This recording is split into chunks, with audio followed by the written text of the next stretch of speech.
let's go.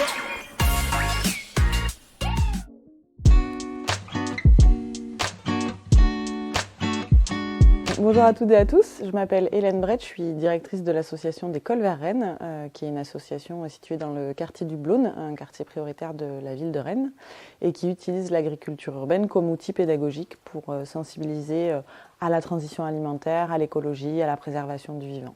Les Cols vers Rennes, comme on fait des animations depuis 2018, ont commencé à avoir collecté pas mal de données sur un peu la typologie des publics avec lesquels on travaille. Et on avait eu envie, en 2024, d'être en capacité de mesurer notre impact. De se dire, est-ce que ce qu'on fait, ça a un impact neutre, positif, et sous quelle forme en fait on vient accompagner, échanger vraiment le quotidien des personnes avec qui on travaille. Donc on a mené une étude d'impact pendant un an à peu près sur environ un peu moins de 200 personnes issues de la communauté des Cols verts. Donc ça va être des personnes qui sont à la fois bénévoles, bénéficiaires, des gens qui viennent sur des animations, des enfants, des partenaires. On a vraiment cherché à avoir des échantillons assez représentatifs de toute la communauté Cols verts, puisque nous, on sensibilise à peu près 7000 personnes par an. Ce qui est intéressant là-dessus, c'est de voir qu'on a eu une vision un peu fine de qui étaient nos publics. Donc on arrive aujourd'hui à savoir qu'on est à peu près à 30% de citoyens qui sont issus du QPV. On va dire entre jeunes et enfants, on est à peu près à 40%. Donc on voit que c'est une majorité de nos publics.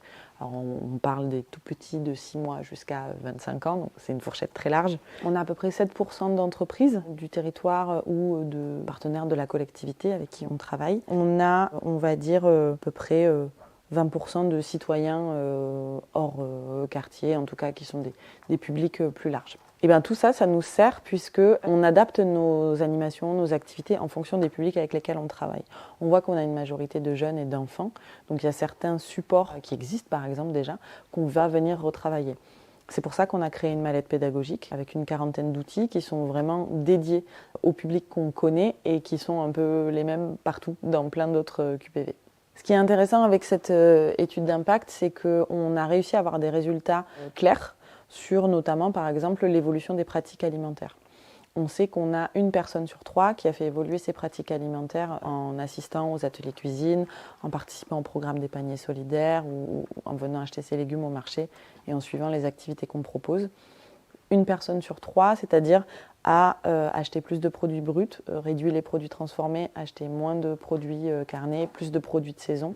En fait, on est allé fixer des indicateurs très concrets pour être en capacité de mesurer les changements qu'on avait envie de voir et voir si on arrivait à impacter ces publics-là. Sur l'alimentation aussi, ce qui est intéressant, c'est qu'on a à peu près 85% de nos bénéficiaires des paniers solidaires qui sont en capacité de différencier un produit bio d'un produit non bio. Il y a un gros travail qui est fait sur les labels en général. Et une donnée qui n'est pas dans notre mesure d'impact, mais qui a été actualisée avec le bilan qu'on a pu faire en fin 2024, c'est qu'on a 100% des bénéficiaires qui affirment que leur budget alimentaire a évolué en participant au programme des paniers et que ça leur permet d'orienter leurs achats sur des produits plus qualitatifs, c'est-à-dire des produits labellisés, plus de produits carnés par exemple de qualité et des produits, on va dire des fruits par exemple de saison qu'on ne propose pas et qui coûtent quand même assez cher. Sur la thématique de la pédagogie, nous on adopte une participation active. Donc c'est-à-dire qu'on a une pédagogie qui est hyper ludique, on est quasi tout le temps dans la pratique et ça permet à 85% de nos bénéficiaires, donc tout confondu, adultes et enfants, de se sentir mieux outillés, mieux équipés en fait pour parler de la transition. Ils se sentent plus légitimes. Ça c'est une donnée qui est assez intéressante parce que ça veut dire qu'on essaime des petites choses et que les gens au-delà des ateliers sont en capacité d'aller sensibiliser à leur tour. Les activités qu'on propose à la fois sur du jardinage, de la cuisine, des ateliers ont permis à 90% de nos participants de se sentir mieux outillés en termes de compétences en jardin et en cuisine, puisqu'on est sur quelque chose de très pratique. Donc ça c'est une donnée qui est intéressante à relier avec le fait qu'on accompagne des jeunes, à peu près une trentaine par an, entre volontaires en service civique et stagiaires, et moins jeunes aussi, des personnes qui peuvent être en reconversion par exemple.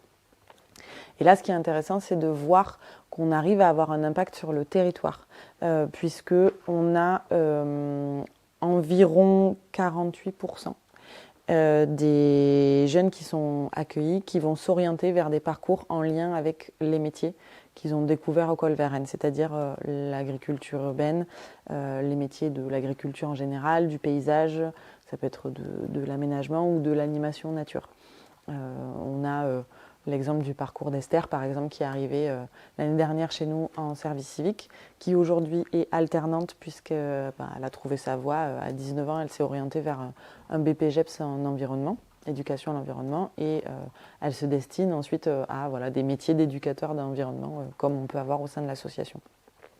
Et ce qui est intéressant sur les 48% de jeunes qui sont orientés vers des métiers en lien avec l'agriculture urbaine, c'est que parmi eux, on a plus de 80% qui sont actifs sur le territoire breton. Ça veut dire que l'impact territorial, il passe aussi par là. Donc breton au sens large. Et dans ces 80%, on en a presque 60% qui sont actifs sur le territoire de Rennes. Et sur les activités aussi des Colvert-Rennes, sur l'impact territorial qu'on peut observer, ce qui n'est pas au cœur de nos missions, mais qui en fait partie, c'est qu'on crée de la mixité. En fait, on crée de la mixité sociale, de la mixité culturelle, puisque déjà on est au cœur d'un QPV où il y a plus de 27 nationalités qui se croisent parmi les bénévoles, enfin en tout cas dans toute la communauté des Colvert-Rennes.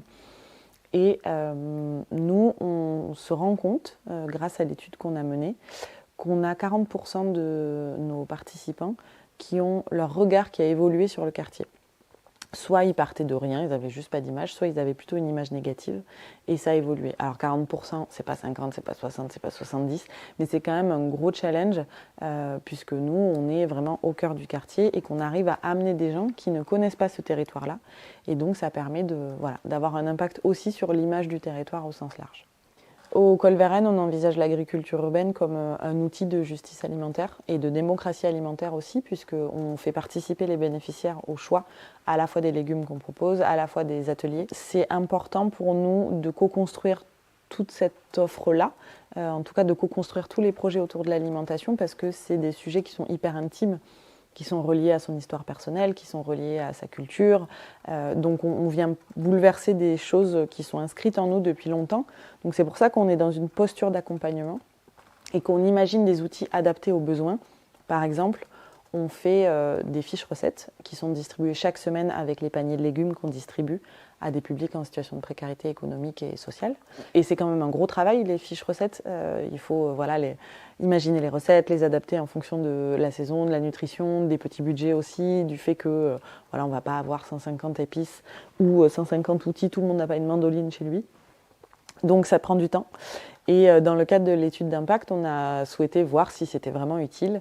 Et à notre grande surprise, on a eu 100% de retours positifs puisque 100% des bénéficiaires utilisent les fiches recettes. Et encore plus, ce qui est intéressant, c'est qu'il y a 50% qui les diffusent. Donc il y a un ancrage territorial qui devient en fait de fait assez fort puisque ça part au centre social, ça part dans les halls d'immeubles, ça part auprès d'un bailleur qui va le diffuser dans sa newsletter. Donc il y a un impact aussi là-dessus qui est assez intéressant.